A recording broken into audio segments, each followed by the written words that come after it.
I'm talking to our state senator, Bruce Tarr, as I do every week.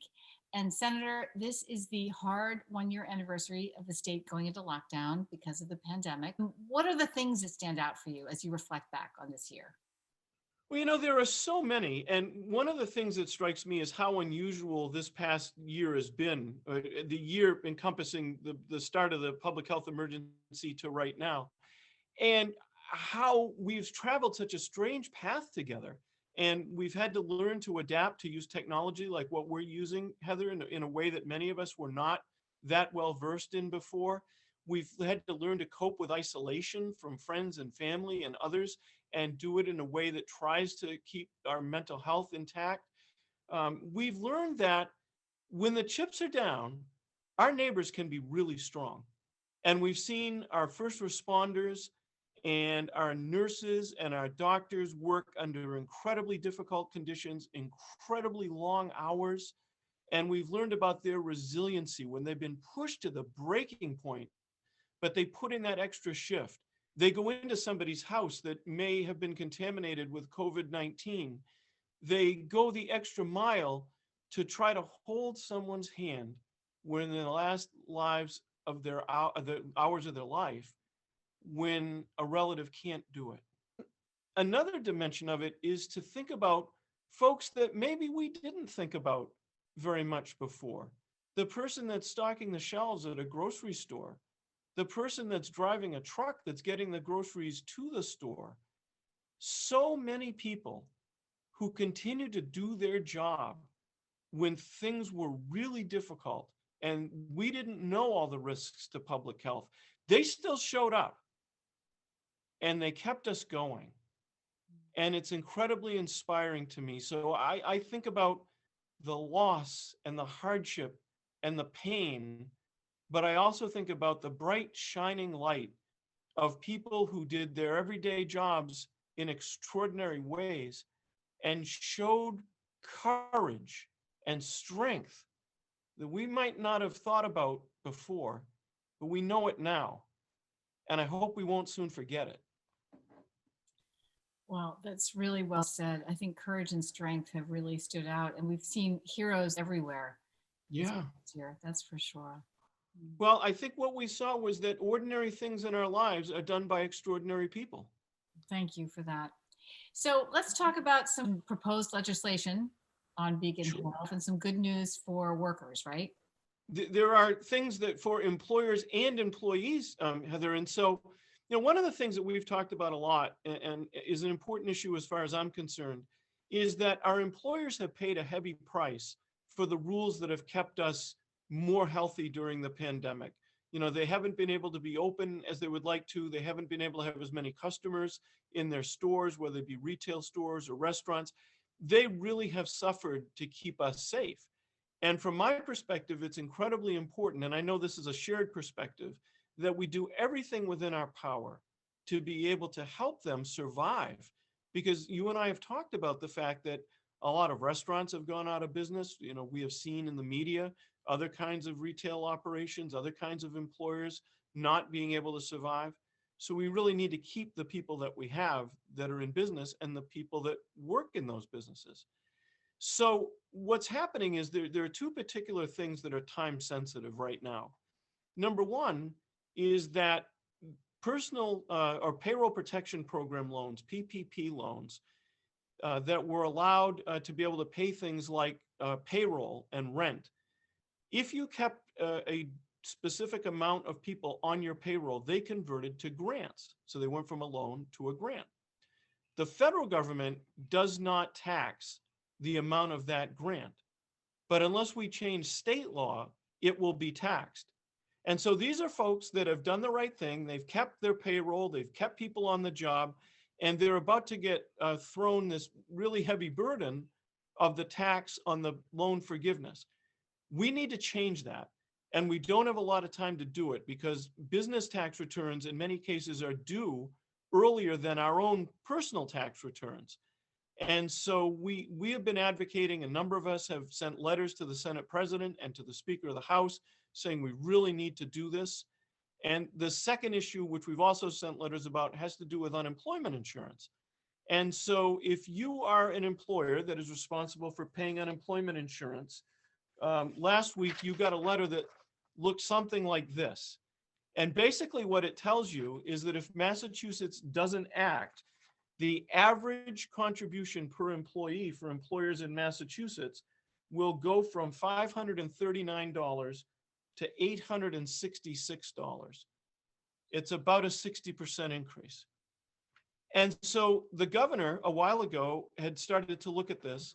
And what he and his administration proposed is that we not borrow the funds to put into the unemployment insurance trust fund from the federal government. Normally, that's what we do. Normally, when the fund becomes insolvent or is threatened with insolvency, we go to the federal government, we borrow the money, we put it in. But the employers, because they pay for the unemployment insurance trust fund, wind up paying the cost of that borrowing. So what the governor is proposing, and I completely agree with this, is for the state to go into the private marketplace, get a better rate, and to use the borrowing power of the state and the state's credit rating to be able to borrow the money less expensively and pass the benefit of that less expensive cost of funds to our employers. Now, again, we've been pushing on this. The reason that this is important is because that letter just went out. And if we don't act soon, we're going to start to assess the employers at the higher rate.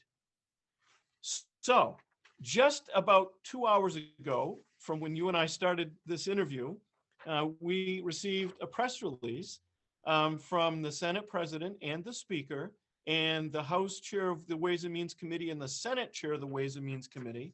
And what they have indicated is they have agreed to do these two things plus some more. And the more involves folks that are employees as opposed to employers. And I just got this, Heather, and I haven't had a chance to fully read through it. But basically what's being contemplated here is some tax forgiveness for unemployment insurance benefits for people that are below 200% of the federal poverty level. And also some additional leave that would be like paid family and medical leave for folks that have to leave work to get vaccinated or to do something else related to COVID-19. So the two things that I first talked about, we know are absolutely things we need to do. The two things that I most recently talked about sound like they will be very beneficial, but we haven't fully vetted them. But the point is, we now have a path. We have a path to be able to do some things that will clearly help employers and employees. Because again, remember, when we keep employers healthy, then they're able to keep employees working. So all of these things help sort of both sides of the equation, if you will. Now, one of the things that I've insisted on this afternoon since I got this release was that we need to have a public hearing. These are big, big pieces of legislation that are very impactful.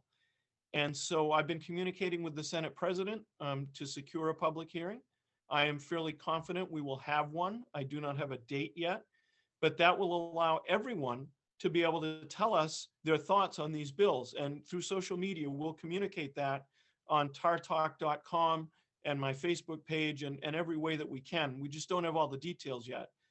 But this is very, very significant. If we can get the unemployment insurance assessment not to rise by 60%, and we can do that in time, and we can get tax forgiveness, if you will, for the amount of the PPP grant, and we can help employees who may never have used the unemployment insurance system before get a little bit of tax relief and some assistance when they go to get a vaccine. We can do, I think, some very positive things. So this is happening very quickly. It's breaking news. I want to make sure that people know about it. And I said, I've pushed really hard this afternoon for a public hearing. I'm confident we'll have one. But this is a really good sign of a path that we can take to help a lot of people with the economic side of the pandemic and its damage. And this is one piece of legislation, and you're proposing that it will be due mid-March in order to align with the date that businesses have to submit their taxes, right? Yes, it appears that it's going to be one bill. Again, I don't know all of the details. We've also been working on another aspect of this in my office, which is unemployment insurance fraud. that has been committed not so much by individual claimants, but by fraudsters that are using the identity of a potential individual claimant. And I believe they should be addressed very strictly and very severely by the law, and in a way that it doesn't allow right now. So there's another piece that we may offer in conjunction with these bills or as an amendment. We don't know yet. But it seems to me that there'll be one bill that will have many components. Okay, well, we will be paying close attention to what happens with this bill in the next couple of weeks.